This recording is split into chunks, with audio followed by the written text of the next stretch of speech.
看今天新闻报，我是主播黄文琪。新闻首先带您关注到，今年元旦起，中央政府开放含有莱克多巴胺的美国猪肉进口，而食品标示新制也同步上路，所有猪肉制品都需要强制标示原产地。而为让民众可以更安心食用，大卖场自1日起设置不含来剂专区。不过民众对此则反应两极，带您看以下报道。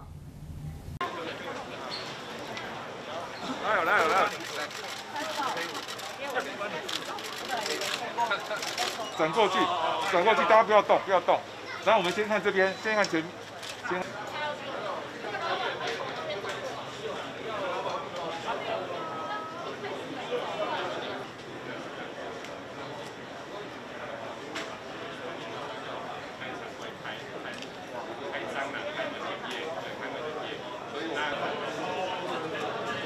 的时候，然后他就可以看到我们严选生鲜的一些产地。那因为我们配合台北市的一个自主管理的这个莱克多巴胺专区，那家乐福其实本来就有做一些像是溯源的这个区块链，所以民众在购买肉品的时候，他可以非常清楚的知道肉品的来源、生产的产地以及所有相关的资讯是透明化的，那购买起来也比较安心。那家乐福这边也是属于全部都是用台湾的猪肉来提供给我们的消费者。那其实我们现在因为各地方的自治条例的关系，但我们统一都是一样的一个专区的设置，就让消费者知道我们是不含莱克多巴胺，同时也是使用台湾的猪肉。有关非莱专区的部分，目前这个是辅导，没有，目前这个没有罚则。但是有关所谓我们要求进口商的部分，我们在相关台北市的自治条例，我们本身那个部分其实是可以开罚的。但是我们现在还在辅导期，7月1号以后，我们要求他们全部上食材登录平台，所以那个时候会有罚则。所以我们现在在台北市，我相信通路商一开始都是很配合，所以我们会在这半年里面好好的辅导。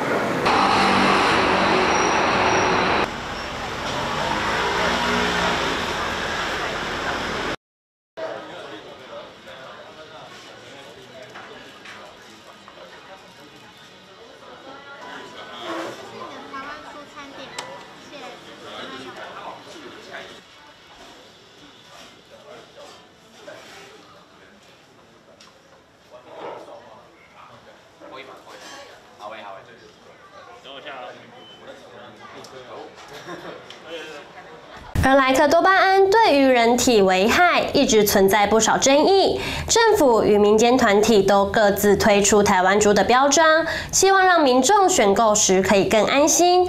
但这些标章究竟是否具有公信力，或是有任何的稽查机制可以确保猪肉来源，让民众心中仍然打上一个问号。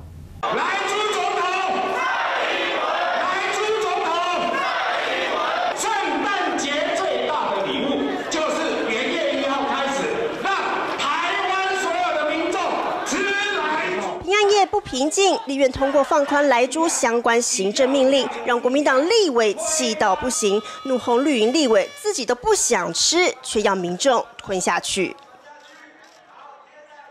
虽然中央宣示决心，卫福部长陈时中亲上火线，说明来剂安全标准，但还是挡不住各界质疑。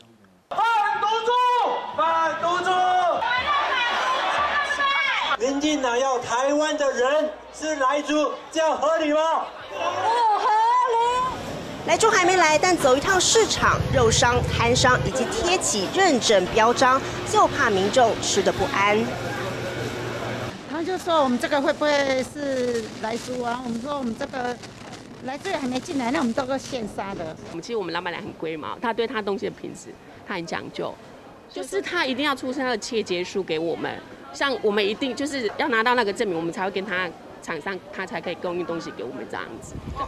只是这台湾猪的标章问题一堆，卫福部与农委会都有，有的标章可以自行下载之外，加工品竟然不用100%的国产猪也能拿到，让人质疑，原来民众拒吃莱猪还得靠运气，也难怪民众连国产猪也没了信心。 会去问，然后他们都有贴标章嘛，看的时候才会去买这样。先吃，等之后可能明年就会考虑一下，是不是少吃点猪肉这样子。为您送上我们的招牌小笼包。不想跟莱猪画上等号，国内许多餐饮品牌，像是鼎泰丰、干杯、摩斯，都挂起台湾猪标章，同时承诺未来不用莱猪，为的就是要挽救消费者信心。那我们大众的话会是1比例猪，但是我们还是有部分的商品是因为在美味的考量跟口感上面考量上面，其实是会使用台湾猪的。目前的话没有考虑做更换，然后会是继续使用台湾猪。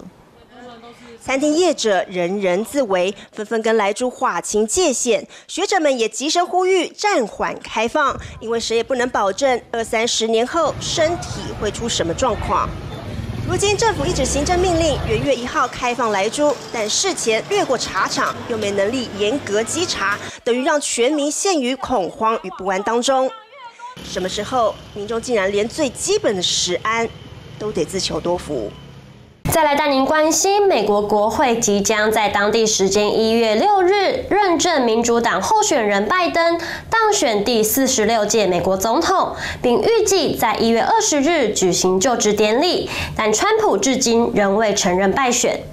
美国媒体在3日公布一段川普与乔治亚州州务卿拉芬斯伯格的通话录音档。在这长达1小时的通话中，川普不断要求乔治亚州务卿找出更多的选票，让自己能够推翻选举结果。根据报道指出，参与这次通话的还有白宫幕僚长米道斯、协助川普法律战的律师米歇尔以及法律顾问杰曼尼。在公布的录音片段中，川普一直重复自己不可能输掉乔治亚州，他不断试图讨好、恳求或是以含糊的刑事后果威胁拉芬斯伯格支持选举舞弊的论点，并协助他在关键州之一的乔治亚州逆转胜。但拉芬斯伯格和其他顾问都拒绝了川普的要求，并回应拜登确实在该州取得胜利。对此，川普透过个人推特发文表示：“我昨天和州务卿拉芬斯伯格谈及富尔顿郡及乔治亚州的选举诈欺，但是他不愿意或是无法回答一些问题，像是桌底下的选票、选票遭到毁损、州外投票、私人投票等等，他完全不知道。”川普还在另一条推文中写道：“一个美国新闻 ONN 报道，乔治亚州的选举数据显示，系统转走了川普的1.7万张选票给拜登。”而州务卿拉芬斯伯格也用推特反击表示：“致上我的敬意，但总统你说的是错的。”艺人彭恰恰欠债2.4亿，在吴宗宪的牵线之下加入直销电商平台。而日前，平台总裁王令麟出席记者会表示，不希望彭恰恰加入为企业扣分，所以事前有做过民调，他自己也对彭恰恰很有信心。总算有一个几乎是看得见的时间点。彭哥也打了电话给我，怎么办？我说什么怎么办？你记者会完毕之后，你才要来怎么办？我们要在这里，人家借你钱，人家是真金白银啊，你就是要还的，但是可以商量啊。所以我跟彭哥讲，要不你也跟随我的脚步，我来带领你做一些对的事，可以的，麻烦人家脱掉它，好不好？你知道什么叫？哎呦，60岁够一款身材呢哈？什么叫做千里送寒衣？我这一件给你。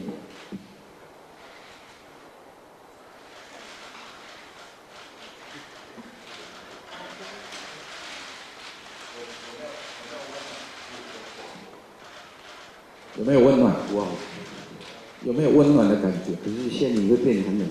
对，你有知道我在冷吗？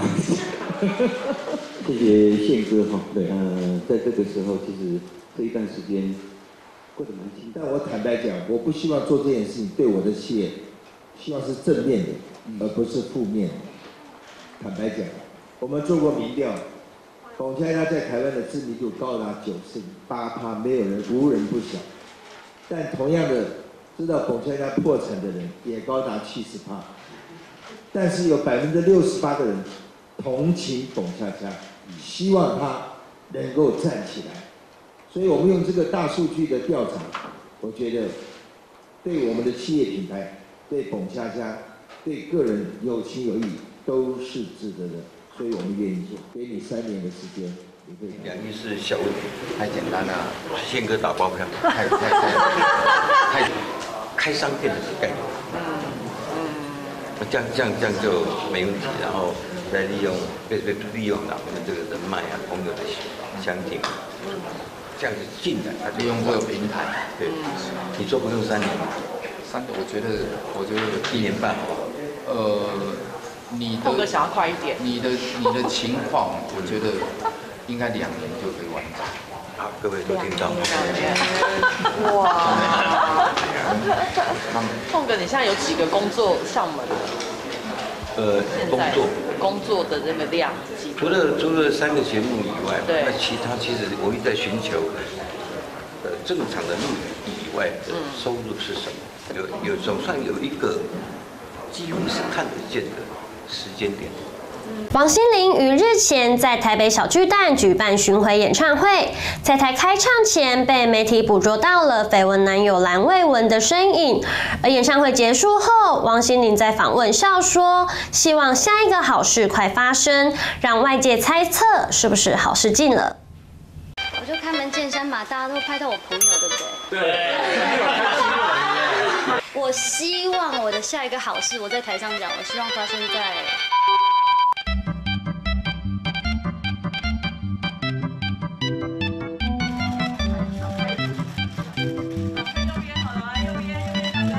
唱完了就想做什么样的事情吗？我的脚背，就是脚那个到现在一直还在抽筋，就是2只轮流抽筋，不是小腿是脚趾头，就是一直呈现比赞的状态。所以，对，所以你说我最想做什么？就是可能坐下跟。唱没多久就开始抽筋。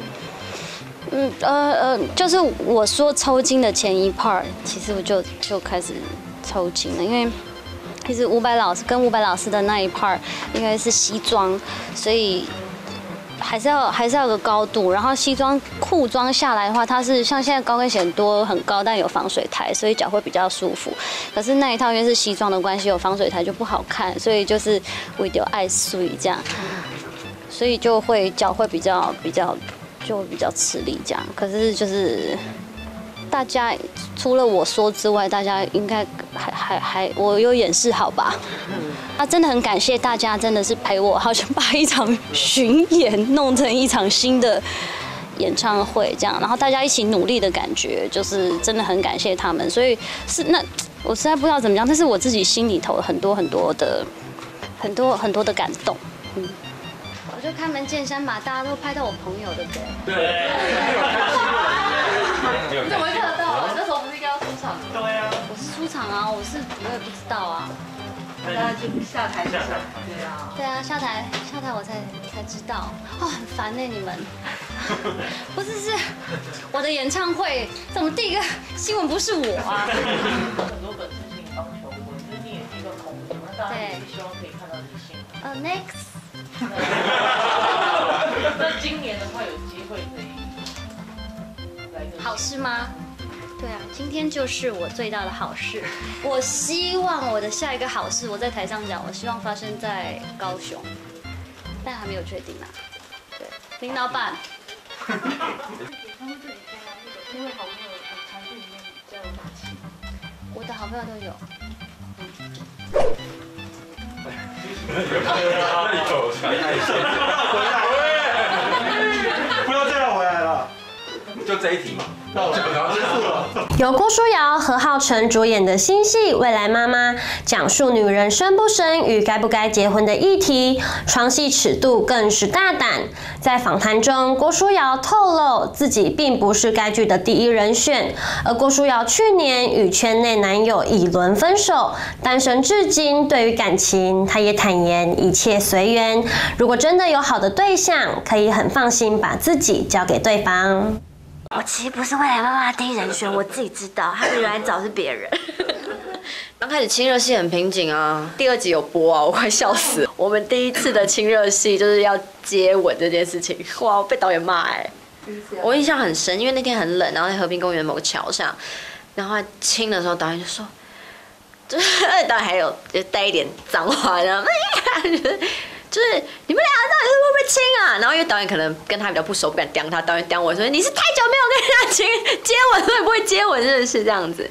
然后我说对啊，我太久没有跟人家接吻，很尴尬啊。我们算第一次的床戏的前戏也是啊，就是很尴尬，就是尴尬到后来全剧组的女生看了都在笑，想说他只会亲你嘴巴就是亲了亲，你跟他亲个什么哪里这样子，就是一定会。他说他从来都没有移动过，就是只会亲着，而且是没有给呼吸的那种。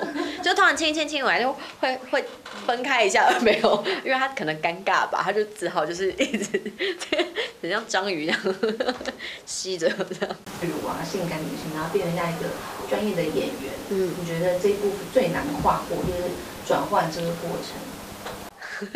说实在啦，我没有在转换，就是转的其实是大家，不是我。就是我一直以来其实做什么事情都是一样，就是心态上当然会有不太一样。就以前就是很拼命啊，使命必达，然后到现在就是会稍微比较自在，就是知道怎么拿捏啊，然后尽力，然后很认真做好每一件事情这样子。可是我有什么转变？没有是大家看我的样子跟给我的机会不一样吧。我其实蛮感谢每一个给我机会的人，就从敢开始找我拍戏，然后到现在我还是觉得怎么会有这么多机会？我觉得是因为他们我转变，不是因为我要转变。对啊，是因为这些机会来了，然后就刚好让大家看到不一样的我。对啊，我在这个过程当中就是尽我所能去做而已，我没有特别哪一个怎么样，对啊。我其实不是未来爸爸第一人选，我自己知道，他原来找是别人。对，但我不 care 这件事情啦，因为我觉得拍戏真的是缘分，真的是缘分。因为我其实不是第一次当救火员，就是他们可能觉得我之前有接过像志气那时候就真的有新闻有讲过嘛，就是小朋友有说，他们说姐姐在你来之前已经跑掉2个人了。就是他们觉得太辛苦了，承受不住嘛，然后就其实就不演了这样子，然后我说这样子，原来是这样，然后后来中间通灵少女原来也说是另外一个演员嘛，对啊，然后后来我也是去试镜，就他们发现没有办法，然后又试镜嘛，然后试镜选到是我，对啊，我也不是他们第一人选啊，因为他们已经原来有确定了，其实未来妈妈也是啊，对我刚开始其实还有觉得哇。我要导演跟制作方要认同我这件事情，其实蛮不容易的，因为我感受得到他们其实原来不是太相信我的。就像刚丽萍哥讲的我看起来这样子小，我要演妈妈，要演医生这么成熟的角色，他们可能觉得，你看前一阵子都还在演学生，突然这么跳跃，我当然会知道，一定有人会不相信或抱着质疑，对啊，但我其实不意外，可我也没办法，我就是把我事情做好。对啊，那你后来相不相信我那是你的事。由于新冠肺炎疫情的影响，台北101的跨年烟火是全球少数依然保留的跨年庆祝活动。全场有300秒的烟火，被分为5个章节演绎，带您一起回顾烟火的精彩画面。5、4、3、2、2020慢走不送。Happy New Year， 新年快乐！祝福台湾，祝福全世界，祝福所有的朋友身体健康，事事顺心。我们现在看到的序章，我们告别2020，迎接2021，这是我们的第1章节。让爱拥抱世界，让希望拥抱未来。金色世界的色调，是台湾灿烂无边和多元包容。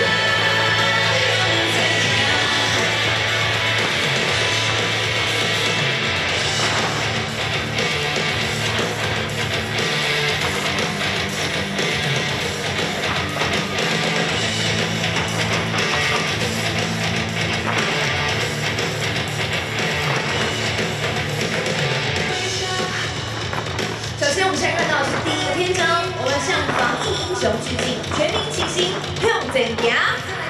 白色的烟火代表辛苦的医护人员，内蕴红色系的色调代表英雄们的热情、热血的勇气。谢谢你们。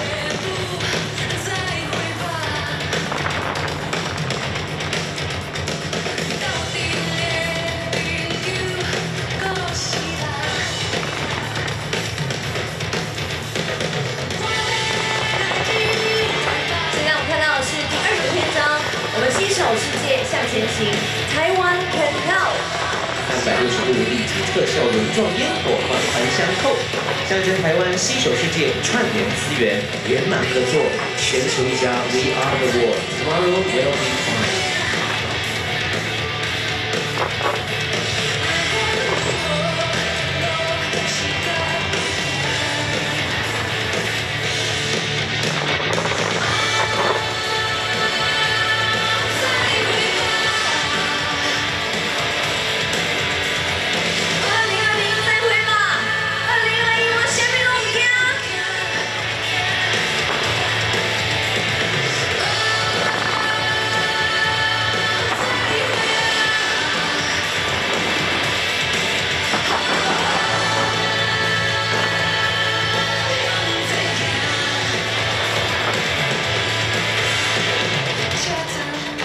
现在进入到第3章，祈福关怀，未来幸福向前行。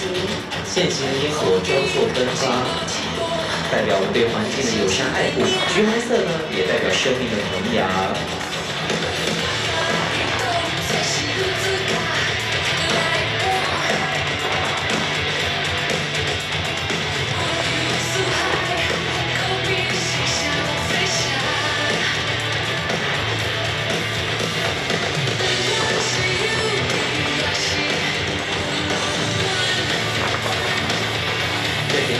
很多年一翻就代表人与人相遇。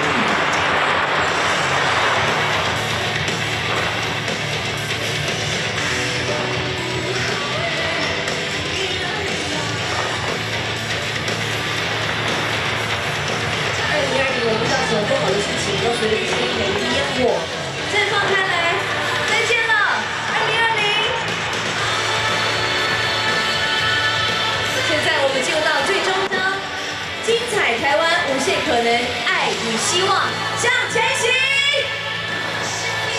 璀璨的烟火，大面积、多面向，从台北101同步齐发向全世界，发到你我的心里，爱与希望的绽放。2021台湾，虾米都唔惊，大家加油，做伙向前行。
谢谢101的团队，谢谢你们。